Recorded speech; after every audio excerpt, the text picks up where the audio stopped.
Corona ಅಕ್ರಮದ ಕುರಿತಂತೆ ನ್ಯಾಯಮೂರ್ತಿ Cunha ವರದಿ ವಿಚಾರವಾಗಿ ಇದುವರೆಗೂ ರಾಜ್ಯ ಸರ್ಕಾರದಿಂದ ಯಾವುದೇ ವರದಿ ಬಿಡುಗಡೆಯಾಗಿಲ್ಲ ಅಂತ ಐಟಿ-ಬಿಟಿ ಸಚಿವ ಪ್ರಿಯಾಂಕ ಖರ್ಗೆ ಸ್ಪಷ್ಟನೆ ಕೊಟ್ಟಿದ್ದಾರೆ. ಬೆಂಗಳೂರಿನಲ್ಲಿ ಸುದ್ದಿಗೋಷ್ಠಿ ಉದ್ದೇಶಿಸಿ ಮಾತನಾಡಿದ ಅವರು, ಬಿಜೆಪಿ ಸರ್ಕಾರ ಹೆಣದ ಮೇಲೆ ಹಣ ಮಾಡಿದ್ದು ಸಾಬೀತಾಗಿದೆ. ಜನ ಸಾಯ್ತಾ ಇದ್ರೂ ಕೂಡ ದುಡ್ಡಿನ ಮೇಲೆ ಆಸೆಗಾಗಿ ಹೀಗೆ ಮಾಡಿದ್ದಾರೆ. 15,000 ಕೋಟಿ ಖರ್ಚು ಮಾಡಿದ್ದಾರೆ ಎಂದು ಅವರೇ ಹೇಳಿದ್ದಾರೆ. ನಿವೃತ್ತ ನ್ಯಾಯಮೂರ್ತಿ ಕುನ್ನಾ ನೇತೃತ್ವದ ತನಿಖಾ ಸಮಿತಿ ವರದಿ ಇನ್ನೂ ಬರಲಿದೆ. 1,28,000 ಜನರ ಸಾವಿನ ವರದಿ ನೀಡಿಯೇ ಇಲ್ಲ. ತನಿಖೆಯ ಸಂಪೂರ್ಣ ವರದಿ ಬಂದ ಮೇಲೆ ಎಲ್ಲವೂ ಗೊತ್ತಾಗಲಿದೆ ಅಂತ ಬೆಂಗಳೂರಿನಲ್ಲಿ ಐಟಿ-ಬಿಟಿ ಸಚಿವ ಪ್ರಿಯಾಂಕ ಖರ್ಗೆ ಹೇಳಿದ್ದಾರೆ. ಅವ್ರ ಕೇಂದ್ರ ಸರ್ಕಾರದ ಮಾಹಿತಿ ಪ್ರಕಾರನೇ 4.5 ಲಕ್ಷ ಜನ ನಿಧನರಾಗಿದ್ದಾರೆ ಅಂತ ಹೇಳ್ತಾ ಇದ್ದಾರೆ. ಇವ್ರು ಯಾಕೆ 30,000 ಅಂತ ಹೇಳಿದ್ದಾರೆ? ಪ್ರಾಣ ಉಳಿಸಿದ್ರ ಇವ್ರು? ಮತ್ತೆ ನಾವು ಕೇಳಬಾರ್ದ ಈಗ? ಯಾಕಪ್ಪ ನಿಮ್ ಸರ್ಕಾರ ಹೇಳ್ತಾ ಇರೋದು 4 ಲಕ್ಷ ಜನ ತೀರೋಗಿದ್ದಾರೆ ಅಂತ, ನೀವು ಹೇಳಿರೋದು 30,000 ಅಂತ. ಡೆತ್ ಸರ್ಟಿಫಿಕೇಟ್ಸ್ ಮತ್ತೆ ಎಷ್ಟು ಇಶ್ಯೂ ಆಗಿದೆ ಅಂತ ನೀವೇ ನೋಡ್ಬಿಡಿ ಆ ಸಂದರ್ಭದಲ್ಲಿ.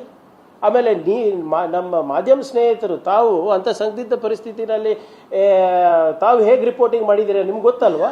ಬೆಡ್ ಸಿಗ್ತಾ ಇರಲಿಲ್ಲ, ಆಂಬ್ಯುಲೆನ್ಸ್ ಸಿಗ್ತಾ ಇರಲಿಲ್ಲ, ರೆಮ್ಡಿಸಿವಿರ್ ಸಿಗ್ತಾ ಇರಲಿಲ್ಲ, ಇಂಜೆಕ್ಷನ್ ಸಿಗ್ತಾ ಇರಲಿಲ್ಲ, ಏನೋ ನಿಮ್ಮ ಕಾಳಸಂತೆನಲ್ಲಿ ಮಾರಾಟ ಆಗ್ತಾ ಇತ್ತು ಅಂತ ನಿಮ್ಮ ವರದಿಗಳಿದೆ. ನಾನು ಆಸ್ ಅ ಗೌರ್ಮೆಂಟ್ ನನ್ನ ಜವಾಬ್ದಾರಿ ಏನಿರಬೇಕಾಗಿತ್ತು? ಇಲ್ಲಿ ಪಕ್ಕದಲ್ಲಿ ಸಿಕ್ಕಿದಾಗ ನಾವು ಕ್ವಿಕ್ ರೆಸ್ಪಾನ್ಸ್ ಮಾಡ್ಬಿಟ್ಟು ತರಬೇಕಾಗಿರೋ ಜವಾಬ್ದಾರಿ ಅಲ್ವಾ ನಂದು? ಹೌದಪ್ಪ, ಇಲ್ಲಿ ಸಿಗ್ತಾ ಇಲ್ಲ ಅಂದರೆ ನೀವು ಚೈನಾಗ ಹೋಗಿ ನಡ್ಕೊಂಡು ಹೋಗಿ ತಗೊಂಡು ಬಂದ್ಬಿಟ್ಟಿದ್ರು ನಾವು ನಿಮ್ಗೆ ಅಪ್ರಿಷಿಯೇಟ್ ಮಾಡ್ತಾ ಇದ್ವಿ ಸರ್. ಇವ್ರ ದಾಖಲೆಗಳ ಪ್ರಕಾರನೇ ಇವರೇ ಹೇಳ್ತಾ ಇದ್ದಾರೆ 18 ಲಕ್ಷ PPE ಕಿಟ್ಟು ನಾವು ಖರೀದಿ ಮಾಡಿದ್ದೇವೆ, 333 ರೂಪಾಯಿ ಖರೀದಿ ಮಾಡಿದ್ದೇವೆ. 3 ಲಕ್ಷ ಮಾತ್ರ ಯಾಕೆ 2 ಫರ್ಮಿಗೆ ಚೈನಾಗ ಹೋಗ್ಬೇಕಾಗಿತ್ತು 2,100 ರೂಪಾಯಿಗೆ? ಅದು ಯಾಕಂತ ಜಸ್ಟಿಫಿಕೇಶನ್ ಅನ್ನ ಮಾಡಬೇಕಲ್ಲ. ಹೌದಪ್ಪ ಇಲ್ಲಿ ಸಿಗ್ತಾ ಇಲ್ಲ, ಅದಕ್ಕೆ ನಾವು ಅಲ್ಲಿ ಹೋಗ್ತಾ ಇದೀವಿ ಅಂತ ಹೇಳಿದ್ರ? ಇಲ್ಲ, ಅದು 2,117 ರೂಪಾಯಿಗೆ ತಗೊಂಡ್ಬಿಟ್ಟು ಇನ್ಕ್ಲೂಡಿಂಗ್ ಟ್ರಾನ್ಸ್ಪೋರ್ಟೇಷನ್ ಇತ್ತು.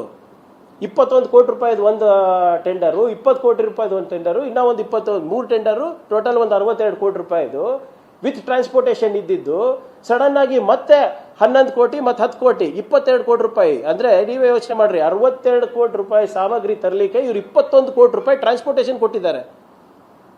ಇದು ಸರಿನಾ ಸರ್? ಜೀವ ಉಳಿಸಿದ್ರ ಇವರು? ಹೌದು, ಇಷ್ಟೆಲ್ಲ ಖರ್ಚು ಮಾಡಿಬಿಟ್ಟು ಜೀವ ಉಳಿಸಿದ್ರೆ ಓಕೆ. ಇಲ್ಲಪ್ಪ ನೀವು ಹೇಳ್ದಾಗೆ 4A ಇತ್ತು, 4G ಇತ್ತು, ಏನೋ ಎಮರ್ಜೆನ್ಸಿ ಇತ್ತು, we agree. But where have you reported that? ಎಲ್ಲಿ ಹೇಳಿದ್ದೀರಾ ನೀವು 4 ಲಕ್ಷ ಜನ ನಿಧನರಾಗಿದ್ದಾರೆ ಅಂತ? 30,000 ಅಂದ್ಬಿಟ್ಟು ನೀವೇ 3,000 ಕೋಟಿ ರೂಪಾಯಿ ಹಗರಣ ಮಾಡಿಬಿಟ್ರಲ್ರಿ. ಅವ್ರು ಜಸ್ಟಿಫೈ ಮಾಡಿದಾರ ಇಲ್ಲಿವರೆಗೂ? ಹೇಳಿ. ಆಯಿತು, ನೀವು ಜೀವ ಉಳಿಸ್ಬೇಕು ಅಂತ ಹೇಳಿದ್ರಲ್ಲ ಸರ್, ನಿಮ್ಮ ಆರ್ಗ್ಯುಮೆಂಟ್ ತಗೊಳ್ಳೋಣ. ಜೀವ ಉಳಿಸ್ಬೇಕಾಗಿದ್ದವರು ಯಾವ ಲ್ಯಾಬೊರೇಟರಿಗೆ ICMR ಗೈಡ್ಲೈನ್ ಪ್ರಕಾರ ಅನುಮೋದನೆ ಇದೆ ಅವ್ರು ತಾನೇ ಮಾಡಬೇಕಾಗಿದ್ದು. ಯಾಕೆ ಖಾಸಗಿಗೆ ಯಾವುದೋ ಬೇರೆ ಲ್ಯಾಬ್ಗಳಿಗೆ ಕೊಟ್ಟರು? ವಿಚ್ ವಾಸ್ ನಾಟ್ ಇವನ್ ಅವ್ರ ಹತ್ರ ಸಾಮಗ್ರಿಗಳಿತ್ತೋ ಇಲ್ವೋ, ಅಥವಾ ಅವ್ರ ಹತ್ರ ಏನಾದರೂ ಟೆಸ್ಟಿಂಗ್ ಮೆಕ್ಯಾನಿಸಮ್ಸ್ ಇತ್ತೋ ಇಲ್ವೋ? How do we know that ನಿಮ್ಮ ಹತ್ರ ನಿಮಗೆ ಪಾಸಿಟಿವ್ ಬಂದಿತ್ತಾ ಇಲ್ಲ ಅಂತ ನಿಮ್ಗೆ ಹೆಂಗೆ ಗ್ಯಾರಂಟಿ ಈಗ?